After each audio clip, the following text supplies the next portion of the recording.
Hello, and welcome to Leadership in Real Life, Raw Stories of Leading and Learning. I am your host, Erica Taylor Beck, the founder of Authentic Foundations. Hello, it's Erica, and welcome to the next episode of Leadership in Real Life. Today, I wanted to talk to you about executive presence and the reason why it's important. And this is a high level. This could be multiple episodes, but I'm not going to do that to you. And I also try to keep these under 20 minutes as much as I can for bite-sized learning. So we'll cover this at a high level, talk about why it's important and some tips for you to improve this if that's something that you're interested in. Just to explain what executive presence is, it's the ability to project confidence, authority, leadership in a way that inspires, trust, and motivates others so that they believe that you know what you're doing and that they can trust you and follow you because you are somebody who can command their respect and the authority. With that said, the three overall pillars of executive presence come down to communication, appearance, and your gravitas, which I learned today that I have been using incorrectly for a really long time, and I'm a little embarrassed. So I will explain what it actually means because I myself did not know. So the first one is communication, and the factors around that. You want to be clear. You want to be concise. You want to be confident in what you're saying and how you are portraying yourself. And you also want to use active listening so that if you're presenting to a leadership board, that you understand their concerns and their feedback, and that you understand what they want from you and what the important factors are. If you're managing a team or if you're an entrepreneur and you're managing employees or customers, active listening is going to help you to understand their body language, their emotions, and other factors that might be influencing how they are working or how they are buying or just how you interact with them. So, active listening is really listening to understand and not to respond. And then the last piece of communication is your body language, making sure that what you are doing with your body is purposeful and that it's not contradicting what you are trying to say. Because if you say that you are really confident, but you are hunched over and you're trying to play small with your body, that conflicts with the message of I'm confident. So you want to make sure that the body language that you are portraying is aligned with the message that you are wanting to get across. The second pillar was appearance, and this is really your professional presentation, and you want to make sure that it's appropriate to the context of whatever it is that you're doing. And this gives you some flexibility that you can be yourself in different situations. You don't always have to be one persona and try to plug and play into different scenarios. Some scenarios may require you to be more serious and more polished. Some may allow you to be a little bit more flexible. And part of being a leader is the discernment to know when to turn things on and when to turn things off or to dial them down so that you can be seen as a credible resource and leader. You also want to make sure that you are trying to keep your appearance aligned with your personal brand. And this is really important because we'll talk about authentic leadership in a little bit.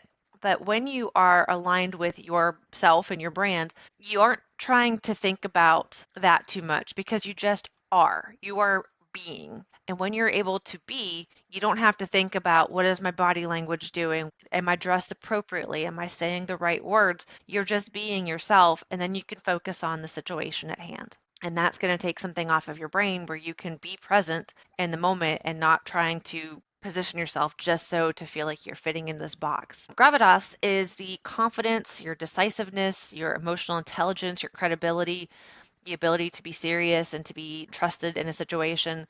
So those are the three pillars: gravitas, appearance, and communication.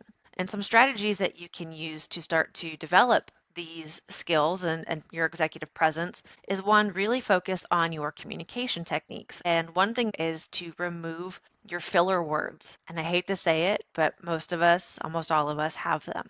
And this is where you say like 15 times in a sentence. This is where you say those ums and ahs, or you say things like, you know what I mean? So you start to hear them. One thing you can do to practice this is to record yourself talking, and then you can count how many times you say it. And this might be painful, but it's really helpful because once you identify the words that you use all the time, you can start to catch them when you're doing it in real time and you can be more mindful about not using them. And if you are like, I don't want to do this because that feels uncomfortable and I don't want to hear myself say 40 times, maybe not, but that's what other people are hearing when you speak to them. So if you want to build that credibility and build that executive presence, you have to remove those filler words so that you sound more confident in what you're saying. Also, as part of communication, you want to speak with conviction, feel confident about what you're saying, be passionate about what you're doing, and trust that you know what you're doing so that you have that confidence in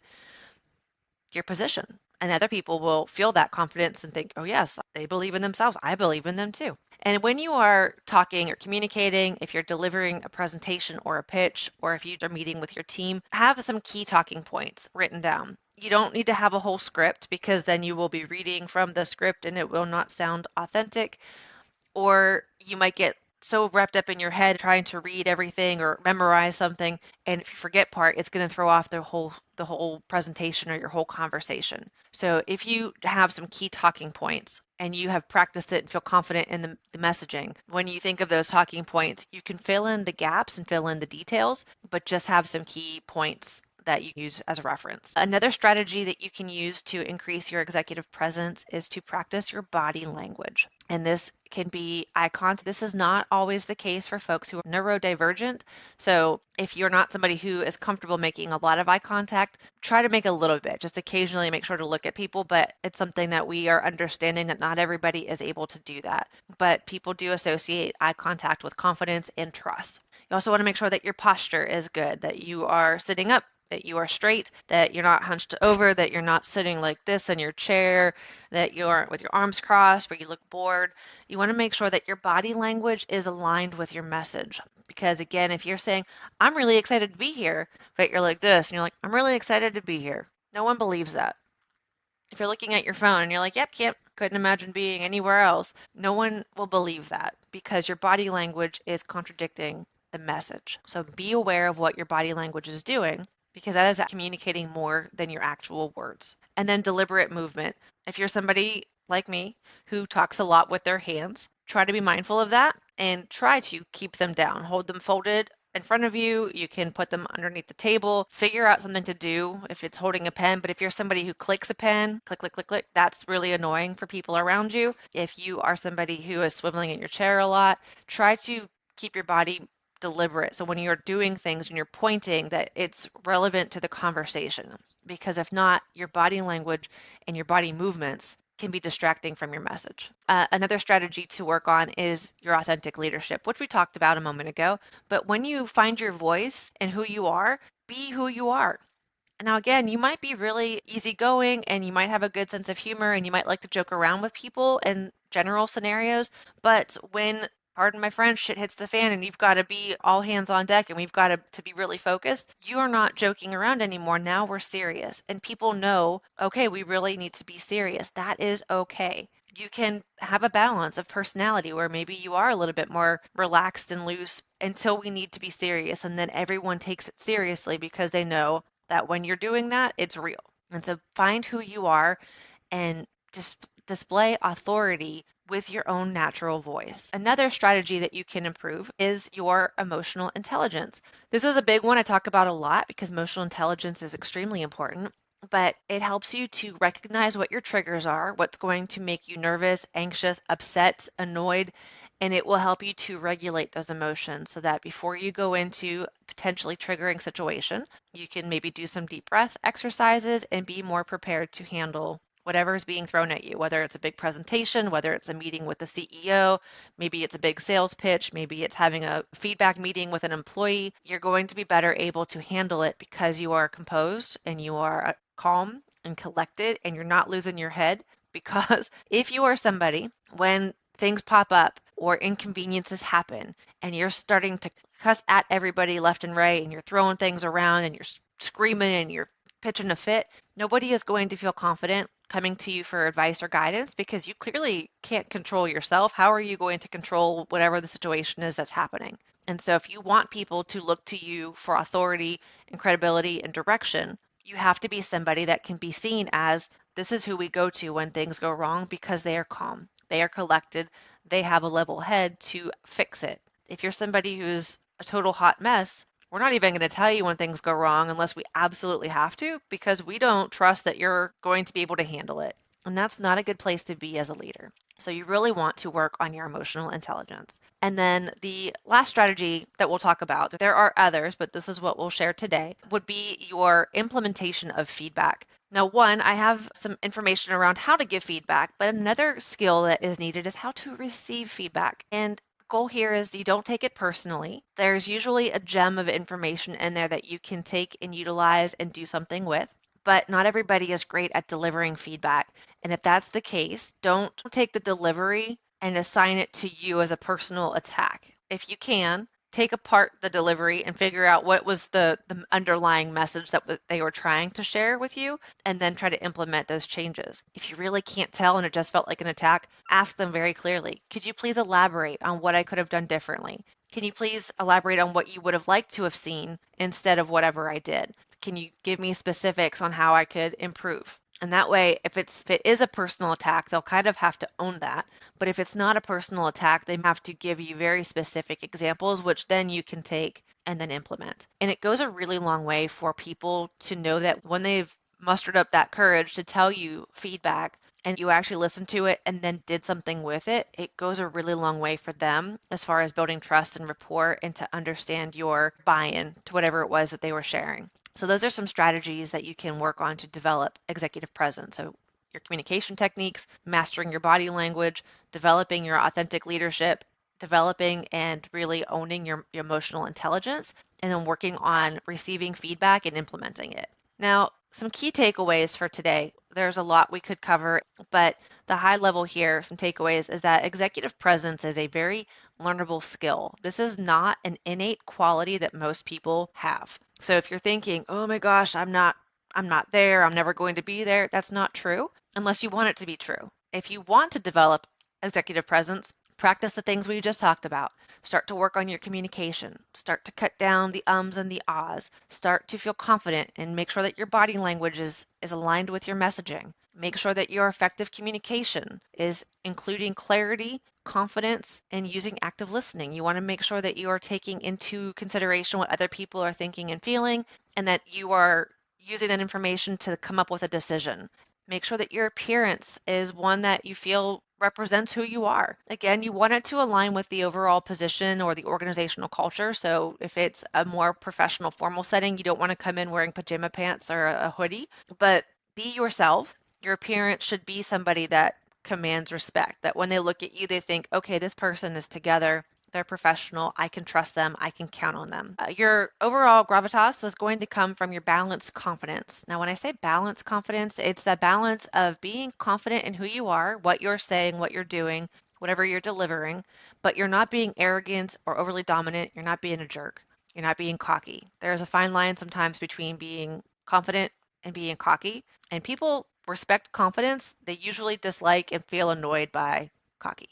So find that balance. Being yourself in a situation, so your authentic leadership is going to help you build stronger connections than trying to fit into a box of a predefined leader position. If you think this is what leaders do, this is what people who have executive presence do, I'm going to try to be that, it's going to be inauthentic. You're not going to feel comfortable in it. It's not something that you will be able to maintain full time for a long time. So you're going to come in and out, and then that's going to look wishy-washy. Like, well, last week they were like this, and now this week. So who really are they?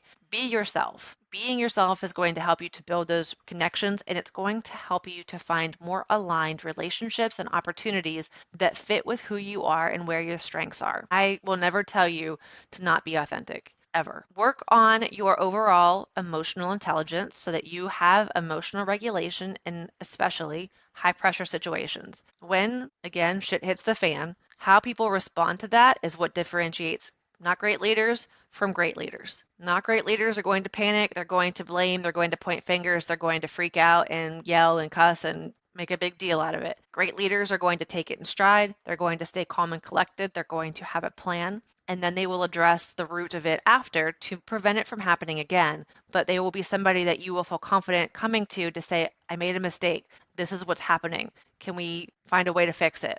The other side is I'm not going to tell you unless I absolutely have to because I am afraid of not only did I make a mistake, but now I'm also afraid of your response and your reaction. So work on your emotional regulation. to be somebody who can handle higher level problems. You can't move up in whatever your job or career or your business is if you can't control whatever's happening at this level. You're never going to be able to handle the things that happen at a higher level. So practice emotional intelligence. Practice regular feedback, giving feedback and asking for feedback, and then making changes with the feedback you've received. Work on being open to receiving feedback. Again, this might be where people feel confident enough to tell you, here's some feedback I would like to share with you about how you're coming off. You might think that you're coming off confidently, but it's coming off as being arrogant. Good to know. I don't want that. Thank you for telling me. I would not have known if someone hadn't shared it. So you want to be receptive and to say thank you when people point out feedback that things you've done wrong or things that you could do better. Say thank you, ask questions if you need to, implement, move forward. And now making small, consistent changes every day is that's going to help you to develop bigger and bigger improvements over time. So this is just a way to overall build your executive presence. Start small, start recognizing the areas that we've talked about today. So communication changes, your overall presence, your confidence levels, your authentic leadership. Find ways that you can start to make some changes or start to identify where you have room for growth and start to make baby steps. And as you grow and improve in that, you will start to develop more executive presence. So that's all I have for today. If you have questions, by all means, reach out. But I have courses on my sites. And if you're not familiar, it's authenticfoundations.podia.com. I have courses on communication, so being clear and concise, tailoring to your audience, how to work with active listening, how to give feedback. I have courses around performance management and giving and receiving feedback. I have courses on emotional intelligence and ways that you can develop and build this and why it is so, so important, whether you're an entrepreneur, a leader, anybody. Emotional intelligence is a skill that every person needs to work on interpersonal relationships. So I have courses on so many of these areas. If you have any questions, you can go check those courses out. If you want to practice giving feedback, if you want to practice presenting to a board, you want to go through it and have somebody role play with you so that they can give you feedback on where you can make improvements, happy to do that. I have about 20 years of experience working in corporate. I've presented many presentations to a variety of levels. Happy to share some feedback. So we can do coaching. I have courses. There's a combination of both. But I hope that this has helped you to understand a little bit more about executive presence, and I will catch you the next time on Leadership in Real Life. If you are interested in looking at any of my online courses or my coaching services, you can find them at authenticfoundations.podia.com. Use code podcast10 at checkout to get 10% off anything and everything on my website.